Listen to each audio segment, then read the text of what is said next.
제가 가깝게 지냈던 어떤 목사님이 어느 날 그 강아지 때문에 너무 속상하다고 강아지에 대한 이야기를 하시더라고요. 그래서 무슨 얘기인가 이렇게 쭉 들어봤더니 이 목사님이 그 집사님 댁에 신방을 갔는데, 신방 가서 우리가 이런저런 담소를 나누지 않습니까?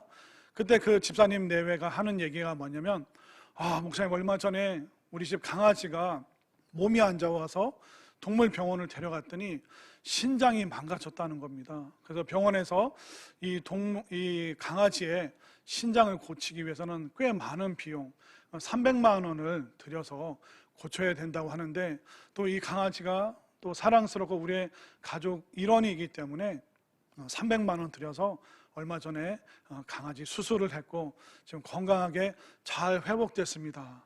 자, 여기까지 쭉 들으면 강아지 때문에 서운할 일이 없지 않습니까? 다 기뻐할 일인데, 이 목사님이 씁쓸하게 웃으시면서 하는 얘기가 뭐냐면, 그 집사님이 하시는 얘기가, 목사님이 3만 원에 사온 이 강아지가 아파서 300만 원 들여서 살렸더니 너무 기쁩니다.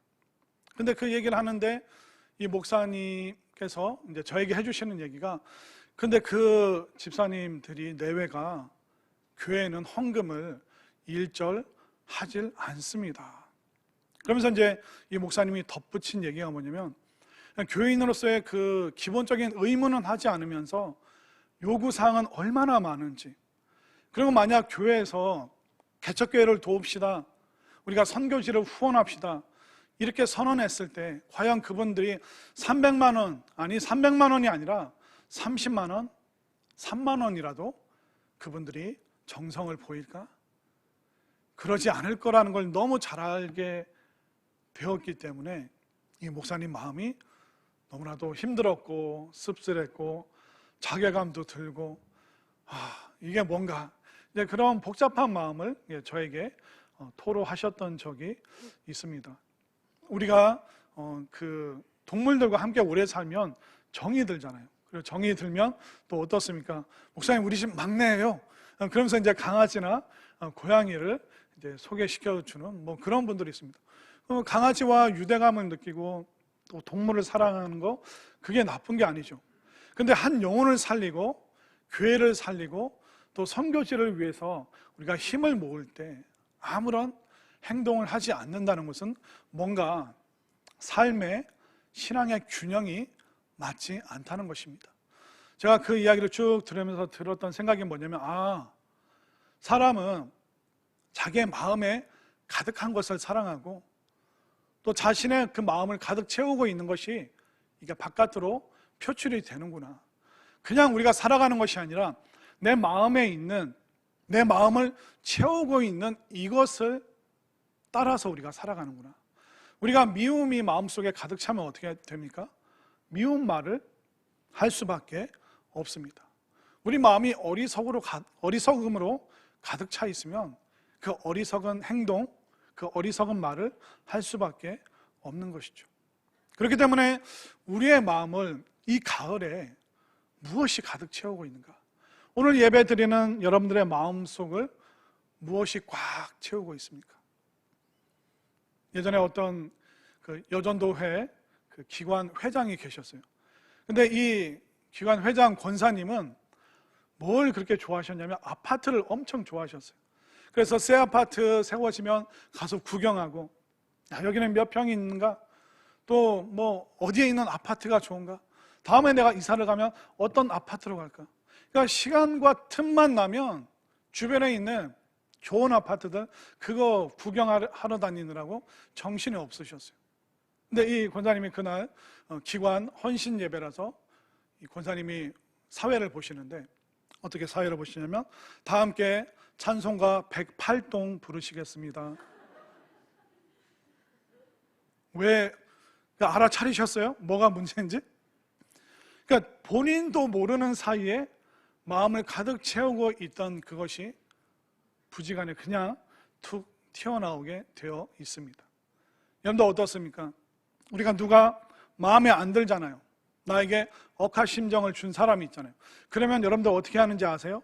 구역 예배 가서 남편이 들어오면, 반상회 가면 만나는 사람, 모든 사람에게 그 사람의 이름을 거론하면서 그 사람이 얼마나 잘못됐는지, 나에게 왜 어떻게 억한 심정을 심어줬는지, 그로 인해서 내가 얼마나 힘든지, 그러니까 그 사람을 비난하기 위한 그 재료를 끊임없이 과장까지 섞어서 막 말하게 되어 있습니다. 우리 모두가 이걸 다 경험을 해봤을 겁니다.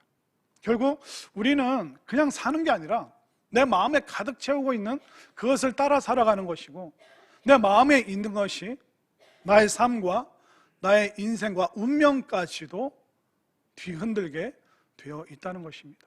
이 가을에 여러분들이 하나님이 원하시는 마음, 오늘 특별히 정말 지혜로운 마음을 여러분들이 가득 소유하여서 하나님께서 기뻐하시는 그 삶을 여러분들이 살아낼 수 있게 되기를 간절히 소망합니다. 세상은 성공에 대해서 막 얘기를 합니다. 그런데 성경은 성공보다 지혜에 대한 이야기를 많이 합니다.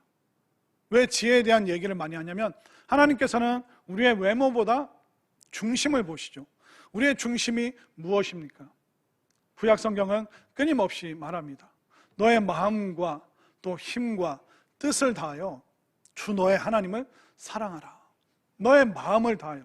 그러니까 마음이 우리의 전부인데, 우리의 마음이 어리석다면 어리석은 행동을 할 수밖에 없겠죠. 그러나 이 가을에 우리의 마음이 지혜로 물들고 또 우리 마음속을 지혜가 꽉 채운다면 하나님께서 기뻐하시는 그 지혜로운 인생, 지혜로운 삶을 살 수 있기 때문에 오늘 말씀을 통해서 다윗처럼 지혜롭게 살아갈 수 있는 우리 모두가 될 수 있기를 간절히 소망합니다. 오늘 본문에 보면 두 명의 주인공이 나옵니다. 사울 왕이 나오고 또 다윗이 나옵니다. 그런데 이 두 사람이 전혀 다른 지혜를 갖고 있습니다. 사울 왕은 악한 지혜를 갖고 있고 다윗은 선한 지혜를 갖고 있습니다. 그러니까 지혜라고 해서 다 똑같은 게 아닙니다. 우리 머리에서 나오는 그 기발한 것이 다 칭찬받을 만한 것은 아닙니다. 사울처럼 그 마음이 어둠으로 가득 찬 사람은 악한 지혜, 그것을 꾀라고 말하기도 하고 아니면 교활함이라고 이야기를 합니다. 우리의 시기심과 나의 질투심, 나의 이기심으로 상대방을 해치고 내가 원하는 것을 얻어내고 싶은, 그러니까 상대방이 어떻게 되든 상관하지 않고 머리에 있는 것을 짜낼 때 그것을 악한 지혜라고 말합니다. 그런데 선한 지혜는 반대로 함께 구원받고 함께 잘 살게 되기를 바라는 그 마음에서 나오는 것이 바로 참된 선한 지혜라고 말할 수 있습니다. 우리가 먼저 사울의 그 시기심 가득한 지혜를, 좋지 않은 지혜를 좀 살펴보도록 하겠습니다. 자, 오늘 본문의 상황을 한번 좀 볼까요? 본문의 상황은 17장에서 다윗이 골리앗을 무찌르고 블레셋을 이겼습니다. 그래서 금이 환영을 하고 있는 그 장면입니다. 자, 6절을 제가 읽고 7절을 여러분들이 읽겠습니다. 무리가 돌아올 때 곧 다윗이 블레셋 사람을 죽이고 돌아올 때 여인들이 이스라엘 모든 성읍에서 나와서 노래하며 춤추며 소고와 경세를 가지고 왕 사울을 환영하는데, 여인들이 뛰놀며 노래하여 이르되 사울이 죽인 자는 천천히요 다윗은 만만이로다 한지라. 자, 이제 전쟁이 끝나고 왕이 귀환하고 있습니다. 그러니까 여인들이 다 나와서 왕 사울을 환영합니다. 잔치 분위기죠. 와, 우리가 블레셋을 이겼다. 사울 왕이 앞장서고 또 다윗이 도와서 골리앗을 무찌르고 우리가 위험으로부터 벗어났다. 이게 경사스럽고 너무 축하할 만한 날입니다. 그런데 사울 왕은 마음이 혼자만 기쁘지는 않습니다. 8절 말씀을 볼까요? 사울이 그 말에 기뻐했습니까? 불쾌했습니까? 불쾌하여 심히 노하여 이르되 다윗에게는 만만을 돌리고 내게는 천천만 돌리니 그가 더 얻을 것이 나라 말고 무엇이냐 하고, 지금 사람들이 나를 환호하는 줄 알았더니 다윗을 더 환호하네? 그러면 우리가 사실 선한 마음, 지혜로운 마음이 있다면 어떤 마음을 가지게 될까요? 야, 다윗 그냥 어린 줄만 알았는데 저렇게 용감한 사람이 없다. 내가 왕으로 통치할 때 저런 장수들, 저런 부하들이 있으면 정말 든든하겠다. 야, 다윗 정말 멋진 사람이네. 야, 저 사람 진짜 더 좋은 곳으로 보상해줘야겠다. 그러니까 고마운 마음이 들어야 되는데 어떤 마음이 들어요? 다들 기뻐하는데 혼자만 불쾌합니다.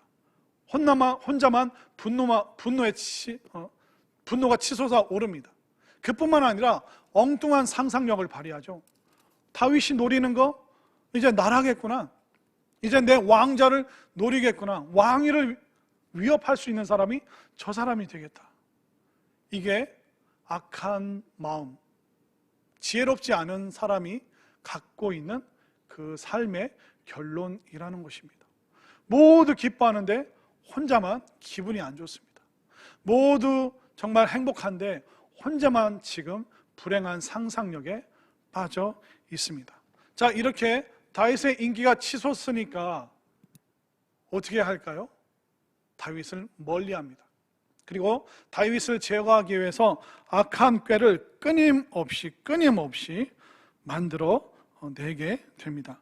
자, 17절 말씀 우리가 오늘 읽지는 않았는데요. 자, 17절 말씀을 한번 보겠습니다. 사울이 다윗에게 이르되 내 딸 메랍을 내게 아내로 주리니 오직 너는 나를 위하여 용기를 내어 여호와의 싸움을 싸우라 하니 이는 그가 생각하기를, 그러니까 머릿속으로 꾀를 내는 겁니다. 내 손을 그에게 대지 않고 블레셋 사람들의 손을 그에게 대게 하리라. 블레셋 사람이 다윗을 죽이도록 해야지 내 손에는 피 한 방울 안 묻히고 다윗을 제거하고 싶어. 이거는 결코 선하고 좋은 마음이 아닙니다.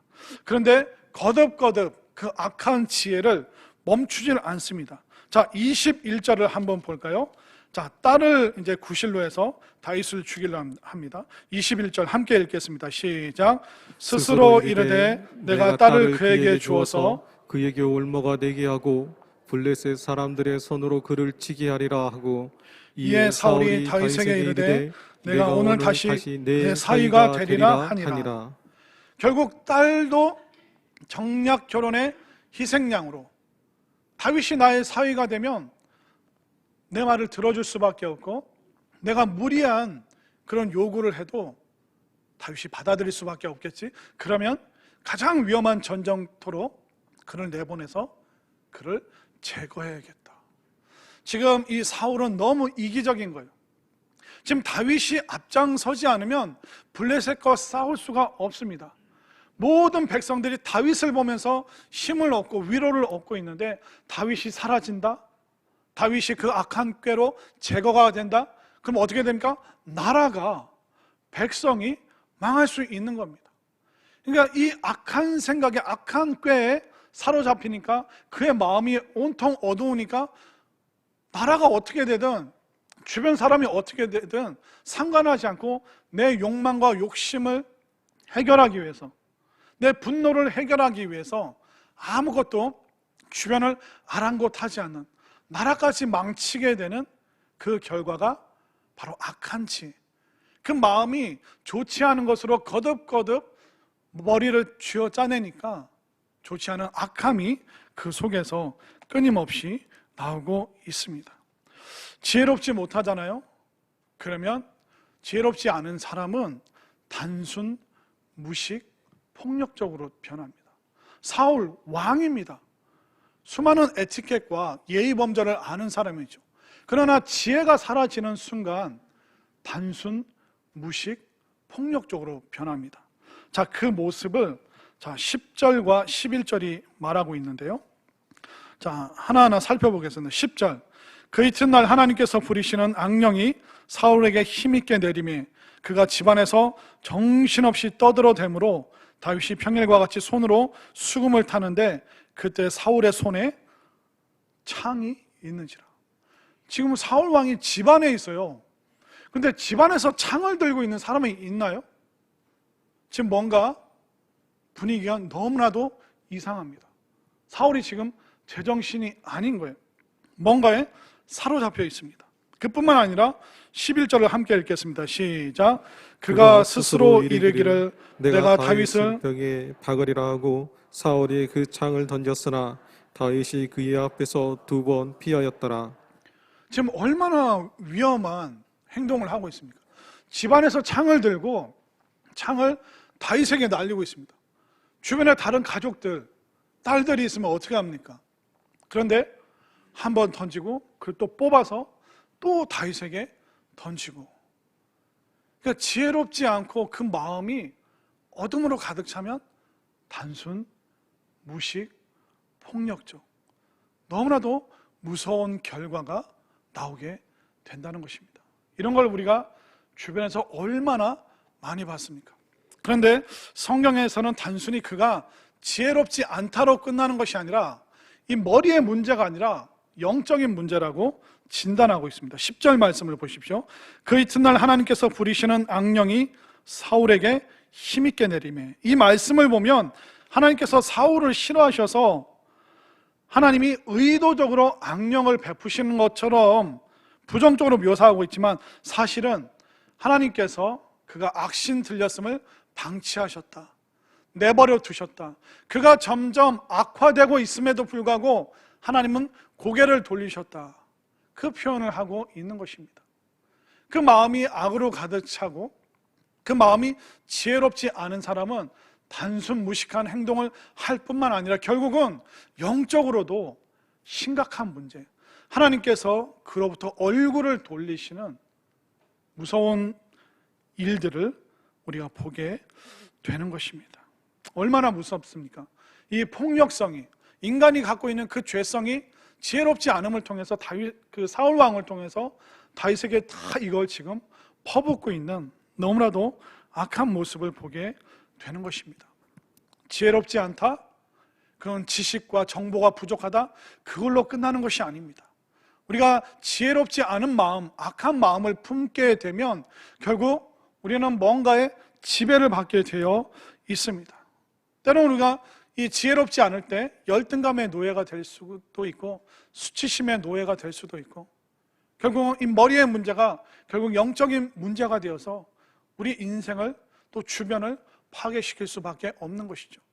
혹여나 우리들 속에 사울처럼 불쾌하고 또 불만, 분노의 마음이 있다 할지라도 이것이 우리의 마음을 지배하지 못하도록 여러분들 마음 심령을 단단히 붙잡고 주님을 사모하면서 모든 악한 지혜를 힘있게 이길 수 있는 여러분들이 될 수 있기를 간절히 소망합니다. 자, 그러면 반대로 다윗은 어떤 지혜를 갖고 있죠? 사울 왕은 악한 지혜를 갖고 있어요. 상대방을 파괴하려는 지혜. 그러나 다윗은 신실한 가득한 지혜를 갖고 있는데, 오늘 본문 18장에서는 다윗의 용맹함에 집중하지 않고 다윗의 지혜로움에 대해서 거듭거듭 집중하고 있습니다. 자, 14절과 15절 말씀을 한번 볼까요? 자, 14절을 제가 15절을 여러분들이 읽겠습니다. 다윗이 그의 모든 일을 지혜롭게 행하니라. 여호와께서 그와 함께 계시니라. 사울은 다윗이 크게 지혜롭게 행함을 보고 그를 두려워하였으나, 자, 다윗은 모든 일에 지혜로웠고 미워하는 사울 왕조차도 다윗이 진짜 지혜롭다는 것을 알 정도로, 단순히 다윗은 한두 번 지혜롭고 한두 번 감탄이 섞일 만한 그런 표현을 하는 것이 아니라 매사에, 어떻게 보면 이 지혜가 다윗의 인격이 되고 이 지혜가 그의 성품이 되어서 그가 만나는 모든 사람들에게 지혜롭게 행했다는 것을 우리가 알 수가 있는 것입니다. 단순히 머리의 문제가 아니라 그의 영혼과 그의 인격과 성품, 인생 전체가 지혜롭기 때문에 오늘 본문에서는 지혜롭다라는 표현을 다윗에게 주고 있는 것입니다. 그뿐만 아닙니다. 전쟁터에서 어떻게 됐을까요? 자, 읽지는 않았는데 18장 5절 말씀을 한번 볼까요? 18장 5절 말씀 함께 읽겠습니다. 시작. 다윗은 사울이 보내는 곳마다 가서 지혜롭게 행하매 사울이 그를 군대의 장으로 삼았더니 온 백성이 합당히 여겼고 사울의 신하들도 합당히 여겼더라. 사울 왕이 다윗을 못마땅해 하는 걸 신하들도 알아요. 그럼에도 불구하고 그 신실한 지혜, 그 모든 상황에 맞는 그 지혜로운 모습을 보면서 사울의 신하들도 진짜 다윗이 군대 장관 되는 거 당연히 받아들여야지 어떻게 하겠어. 사울 왕이 못마땅해 해도 다윗만큼 지혜로운 사람이 어디 있는가. 전쟁터에서뿐만 아니라 다친 병사들 만날 때, 또 장수들을 지휘해 갈 때, 또 백성들이 피난 갈 때, 모든 상황에서 매사에 지혜롭게 행하는 이 다윗을 군대 장관을 삼지 않으면 누가 그 자리에 오를 수 있겠는가. 그러니까 지혜로운 사람은 모든 사람들에게 합당한 칭찬을 듣게 되어 있는 것입니다. 그리고 15절 16절을 보십시오. 15절, 사울은 다윗이 크게 지혜롭게 행한 걸 보고 그를 두려워하였으나, 근데 16절 함께 읽겠습니다. 시작. 온 이스라엘과 유다는 다윗을 사랑하였으니 그가 자기들 앞에 출입하기 때문이었더라. 지혜로우니까 어떻게 됩니까? 백성들의 사랑을 받습니다. 결국 지혜는 공부 잘한다? 남들보다 좀 약사 빠르다? 그게 아닙니다. 지혜는 사람들로 하여금 그 사람을 칭찬하고 존경하고 인정할 뿐만 아니라 사랑받는 그 비결이 무엇이냐? 우리의 마음이 다윗처럼 지혜로 가득할 때 우리가 모든 사람에게 인정받고 또 사랑받는 존재가 될 수 있다는 것을 꼭 깨달으시길 바랍니다. 그 16절 맨 밑에 보면, 끝에 보면 그런 표현이 있죠. 그가 자기들 앞에 출입하기 때문이었더라. 자기들 앞에 왔다 갔다 한다는 것이 아니라 이건 정확하게 그가 자기들보다 앞서서 다윗이 싸움터에 나아갔기 때문이다. 그러니까 모든 백성들보다 지혜로운데, 인정받고 사랑받는데, 그뿐만 아니라 그런 지혜를 활용해서 그 싸움터에서 누구보다 앞장서는 정말 멋진 모습을 사람들에게 보여줬기 때문에 그는 그 지혜로 인정받았고 또 칭찬받았고 또 백성들의 사랑을 받았다라고 성경이 기록하고 있습니다. 결국 지혜가 있으면 그 사람은 그 자리에 어울리는 사람이 되는 것이죠. 그러나 우리가 지혜롭지 못하면 사람들의 책망을 받을 수밖에 없는 것입니다. 사울 왕은 악한 지혜로 모두를 불안에 떨게 합니다. 나라를 위험에 빠뜨립니다. 그러나 다윗은 어떻습니까? 그의 인격이, 그의 삶이 된 그 지혜로 나라를 든든하게 세워가고 또 가정과 공동체를 평안하게 만들어가는 이 모습, 그래서 모든 공동체가 그 사람을 좋아해주는 이 모습이 너무나도 아름답다는 것입니다. 저는 우리 모두가, 우리 한 사람 한 사람이 우리 가정을 정말 평안하게, 또 내가 있는 일터와 그 장소를 정말 따뜻하게 만드는 그런 지혜로운 마음이 가득한 우리 모두가 될 수 있기를 간절히 소망합니다. 자, 그러면 우리가 어떻게 하면 이 다윗처럼 지혜로운 마음을 가질 수 있을까요? 제가 다윗의 삶을 묵상하면서 깨달은 세 가지가 뭐냐면, 관찰과 성찰과 통찰을 통해서 우리는 다윗과 같은 그 지혜를 얻을 수가 있습니다. 먼저 관찰은 뭐냐면 관심 있게 보는 것을 관찰이라고 말합니다. 제가 아이가 없을 때는 그 아기 용품에 관심이 없었습니다. 그런데 아이가 딱 생기니까 그때부터 기저귀에 관심이 가는 거예요. TV 광고로 기저귀 광고 나오죠. 요즘은 뭔지 모르겠는데, 제가 애들 키울 때는 팸퍼스, 하기스, 캐나다나 그 미국에서는 그 두 가지가 번갈아 가면서 막 광고가 나오는 거예요. 그전에는 그런 광고 하는지도 몰랐습니다. 근데 아이가 생기니까 아기용품을 회사에서 저렇게 광고를 하는구나. 우리 애한테 어떤 게 더 잘 맞지? 어떤 게 통풍이 잘 될까? 거기에 관심이 가는 거예요. 그리고 그 제품에 대해서 관찰하고 있는 제 모습을 보게 되었습니다. 우리가 일상을 잘 관찰을 하잖아요. 그리고 관심을 갖고 주의를 기울이면서 일상을 보면 그 일상 속에서 우리는 지혜를 발견할 수 있습니다. 어떤 수필가가 쓴 글이 있는데, 그 일상 속에서 그가 깨닫는 지혜에 대해서 나눈 내용입니다. 한번 잘 들어보시겠습니까?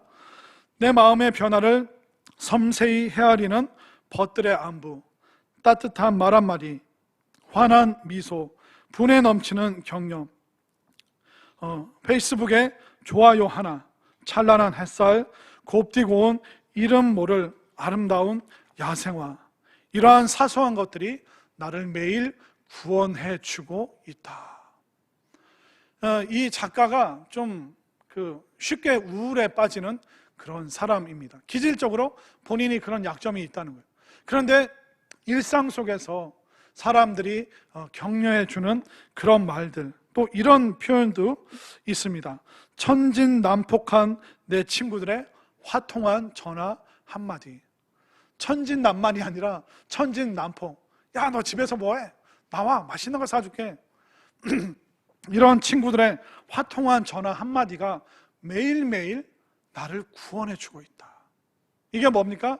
일상의 소소한 거, 아무렇지도 않은 그것을 세밀하게 관찰하면서 그 속에서 지혜를 얻고 힘을 얻고 그 우울함과 답답함을 이겨낼 수 있는 그 지혜를 일상 속에서 발견하고 있는 것이죠.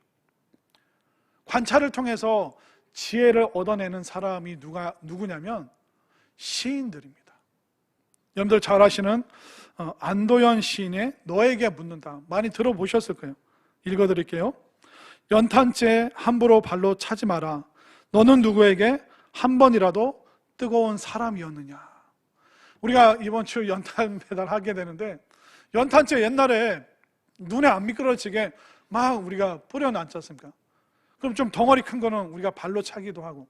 그런데 그 아무렇지도 않은 일상 속에서 그것을 관찰하면서 연탄재는 저렇게 쓰러져 있는데 하찮은 것이 아니라 정말 나는 연탄재처럼 누군가를 위해서 따스함으로 살아봤던 적이 있는가. 그러니까 일상을 관찰하면서 거기서 얼마나 놀라운 지혜를 얻어내고 있습니까? 그리고 요즘에 유명한 시인이 하상욱이라는 시인인데 굉장히 위트 있는 짧은 그 시들을 쓰는 시인인데요. 한번 읽어드릴게요. 사랑이 밥 먹여주지는 않지만 사랑을 하면 밥이 맛있어져요. 동감이 되십니까? 사랑이 밥 먹여주지는 않지만 사랑을 하면 밥이 맛있어져요. 여러분들 입맛이 없다면 목사님을 많이 사랑하시길 바랍니다. 사랑하면 밥맛이 좋아져요. 그러니까 일상의 그 관찰을 통해서 얼마나 놀라운 삶의 지혜를 끌어내고 있습니까? 그뿐만 아니라 먼저 사과했다. 너보다 잘못해서가 아니라 우리가 잘못되는 게 싫어서. 딱 세 마디입니다.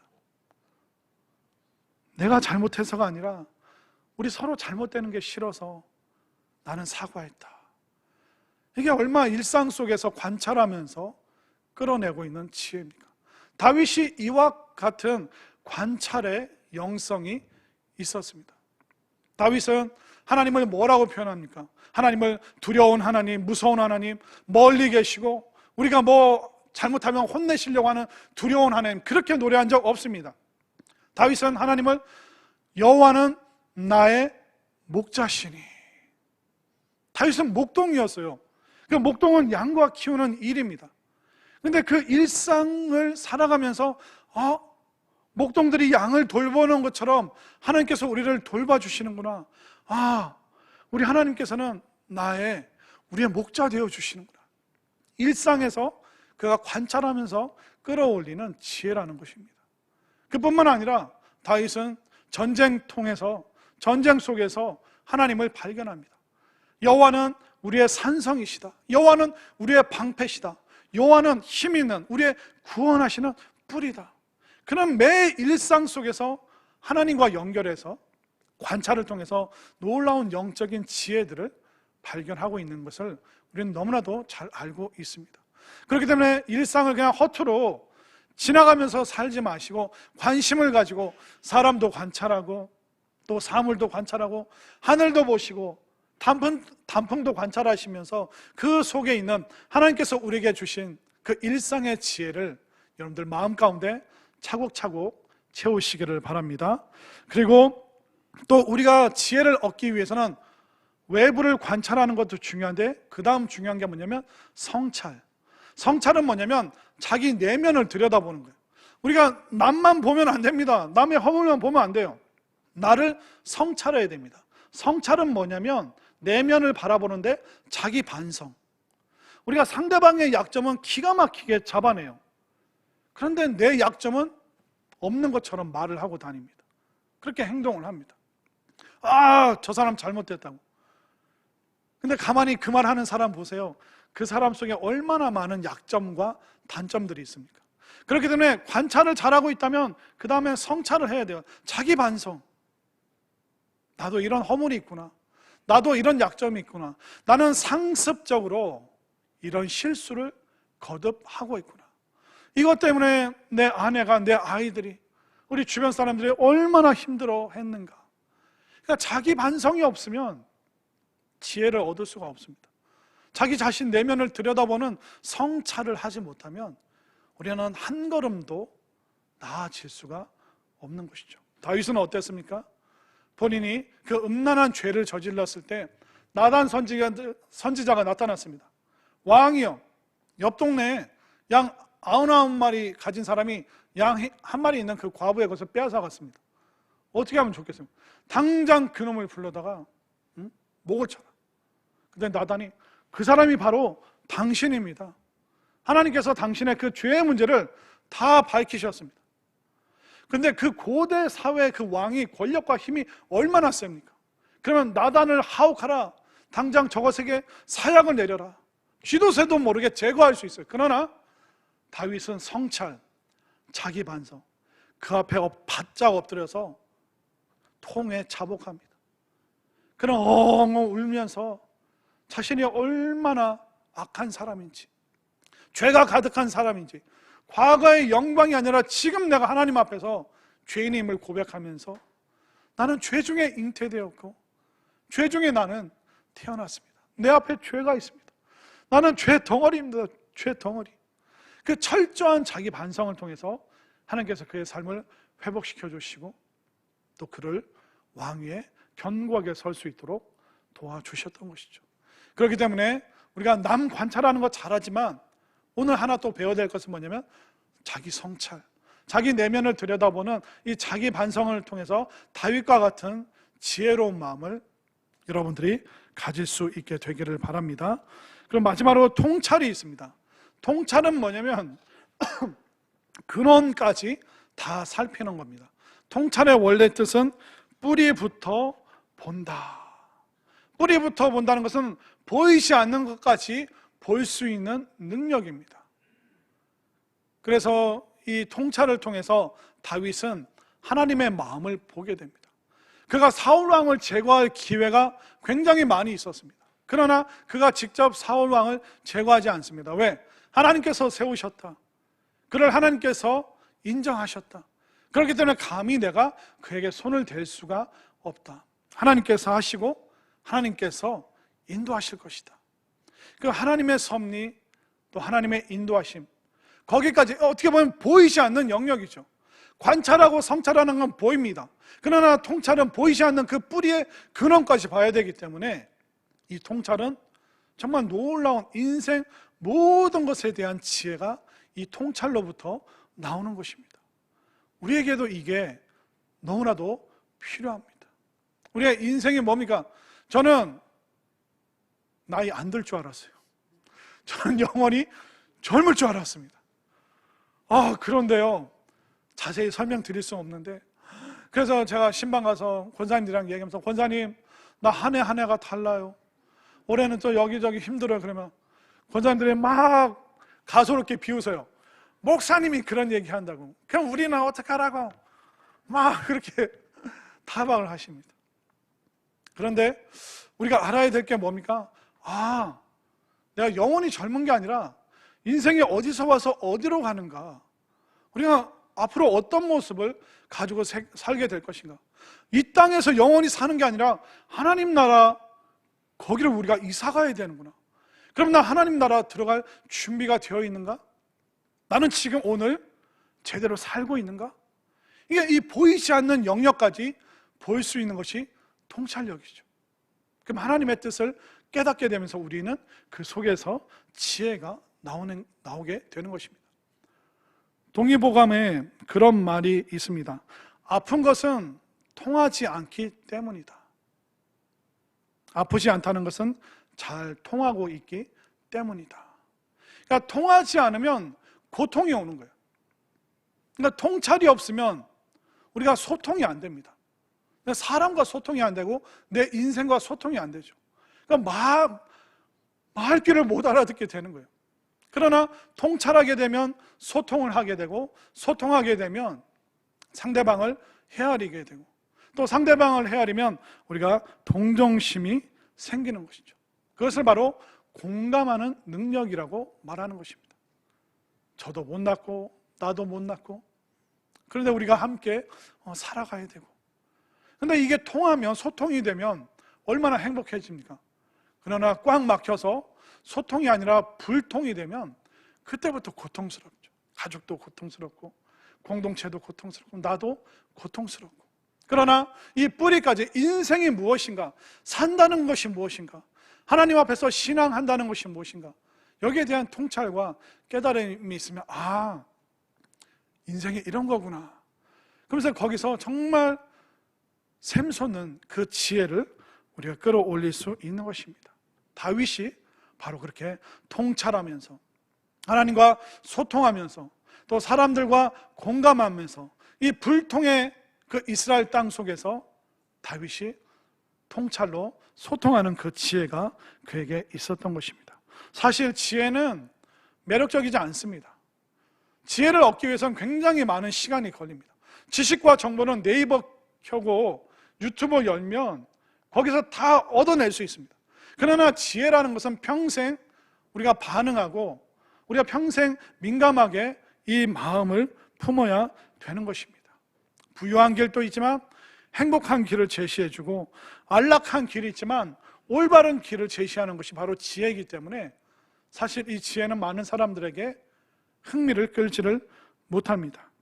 또 많은 사람들이 이 지혜를 매력적이지 않다고 생각합니다. 그러나 우리의 외모가 아니라 중심을 보시는 하나님께서는 우리의 마음을 보시고, 특별히 이 가을에 우리의 마음이 지혜로운 마음이 된다면 하나님의 마음을 기쁘시게, 또 우리 주변에 있는 사람들을 행복하게 할 수 있는 이 지혜로 가득가득 물들고, 또 이 지혜를 여러분들 마음 가운데 가득 채워서 다윗처럼 승리하고, 또 가정과 공동체를 행복하게 만들 수 있는 우리 모두가 될 수 있기를 간절히 소망합니다.